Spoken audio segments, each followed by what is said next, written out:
Olá pessoal, eu sou o pastor Clauber Maia e vamos estudar a lição do número 3 e vamos pensar, se não podemos fazer o que queremos com o nosso homem exterior, será que podemos fazer com o homem interior? Como isso funciona?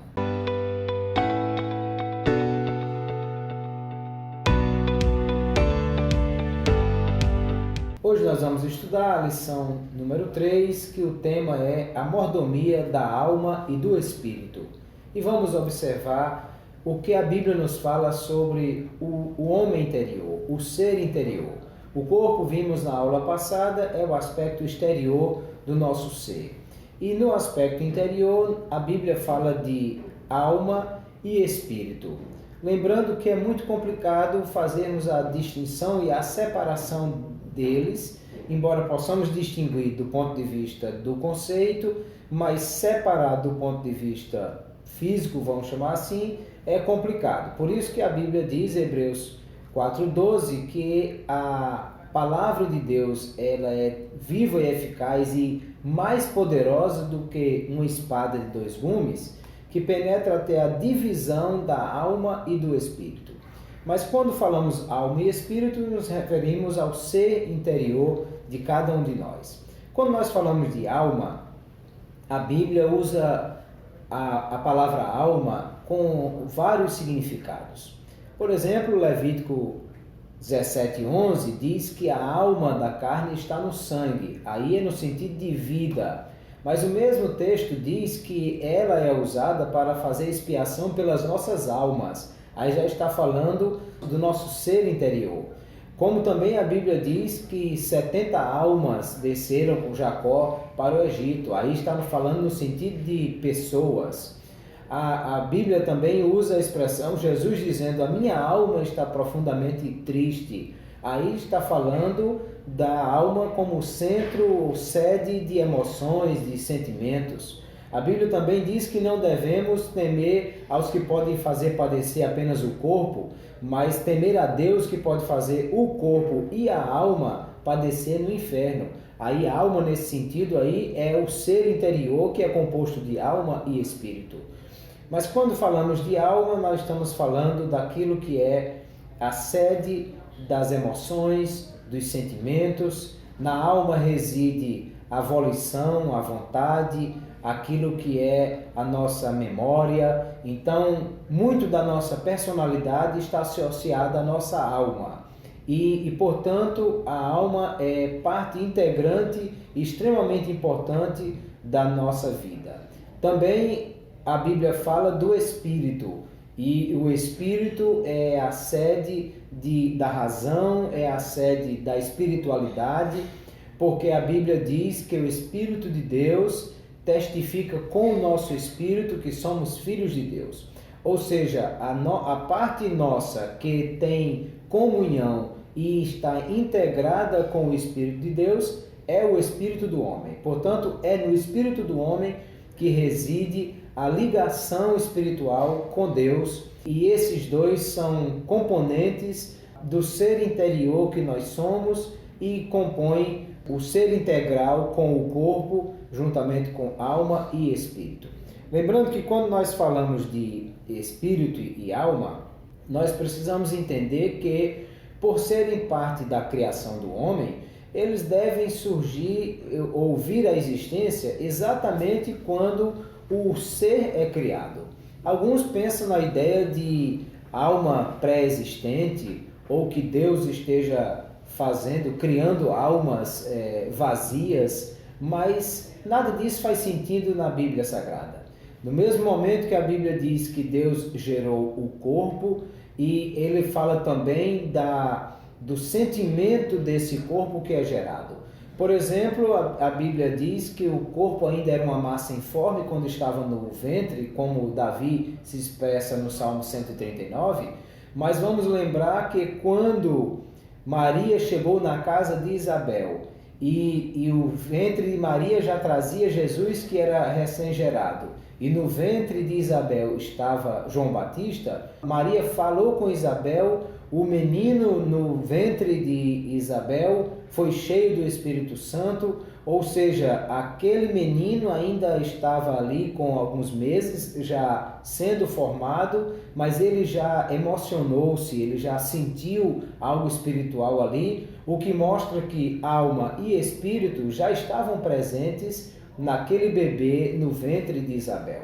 Logo, a alma e o espírito devem vir à existência junto com o corpo. Nós não sabemos em que momento exato, se quando é o gameta recém-formado com o óvulo da mãe, ou se quando começa a dividir as células, ou se quando forma o corpo. Nós não sabemos dizer em que momento exato a alma e o espírito passam a integrar esse ser com o corpo que está sendo gerado.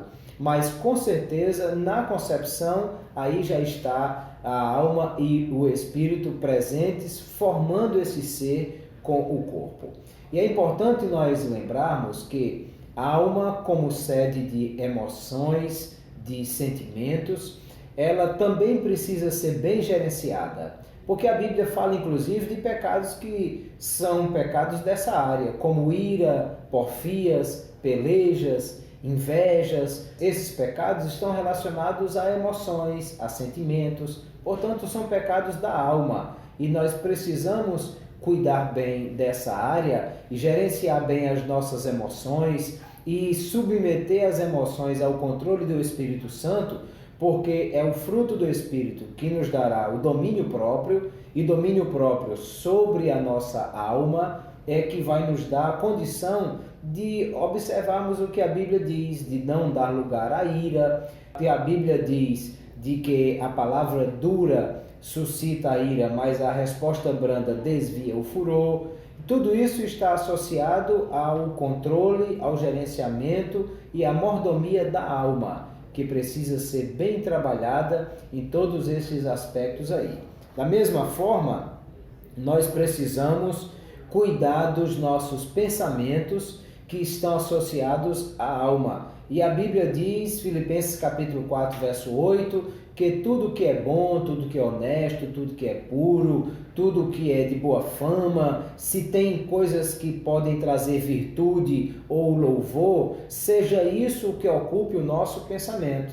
Porque aos Colossenses o apóstolo Paulo diz que se nós já morremos com Cristo e já vivemos com Ele, então os nossos pensamentos também precisam ser cuidados, porque ele diz: pensai nas coisas que são de cima e não nas que são da terra, porque já estáis mortos e a vossa vida está escondida com Cristo em Deus. Ou seja, nós precisamos gerenciar também os nossos pensamentos para que não possamos trazer à mente pensamentos maus, pensamentos ruins, coisas que possam trazer pecado, porque, por exemplo, os pecados do corpo que estão associados a práticas sexuais negativas serão incentivados pelos pensamentos lascivos e por aquilo que nós trabalhamos em nossa mente de fantasias sexuais que vão a alma trazer para o corpo pecado que ele vai cometer. De forma que nós precisamos gerenciar as nossas emoções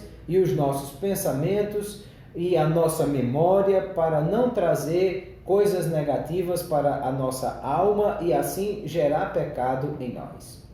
Da mesma forma, a Bíblia também fala sobre o Espírito. E o Espírito, ele é convidado para estar andando em conformidade com o Espírito de Deus. Porque quando o apóstolo Paulo fala das obras da carne, Gálatas capítulo 5, que estão associados a coisas do corpo e da alma, porque nas obras da carne estão a inveja e porfias e coisas da alma, ele nos convida a andarmos em espírito para não satisfazermos os desejos da carne. Ou seja, nós precisamos que o nosso espírito ande em conformidade com o Espírito de Deus, para que o Espírito de Deus nos ajude a controlar também o nosso espírito. Além disso, a Bíblia fala que os verdadeiros adoradores, a quem o Pai procura, são adoradores que adoram a Deus em espírito. Ou seja, o espírito do homem é onde reside a busca por Deus. Logo, no espírito do homem pode ter a submissão a Deus e a verdadeira adoração, ou pode também a falsa adoração, que no caso é a idolatria. Porque os ídolos que nós formamos no nosso coração, que nesse caso é o espírito do homem. Ou seja, no espírito nós temos o pecado da idolatria e nós precisamos arrancar dele essa idolatria, fazendo com que a verdadeira adoração em espírito e em verdade possa nascer no espírito do homem, que tem comunhão com o Espírito de Deus. E andando em espírito e vivendo em espírito é que nós vamos fazer a vontade de Deus, submetendo a nossa vida a Ele e andando em adoração a Deus, em submissão ao Senhor, de maneira que a nossa alma e o nosso espírito estejam sob o controle do Espírito Santo de Deus. Como a Bíblia diz que o corpo vai padecer no inferno, a Bíblia diz também que o espírito e a alma vão padecer no inferno, aqueles que se afastam de Deus.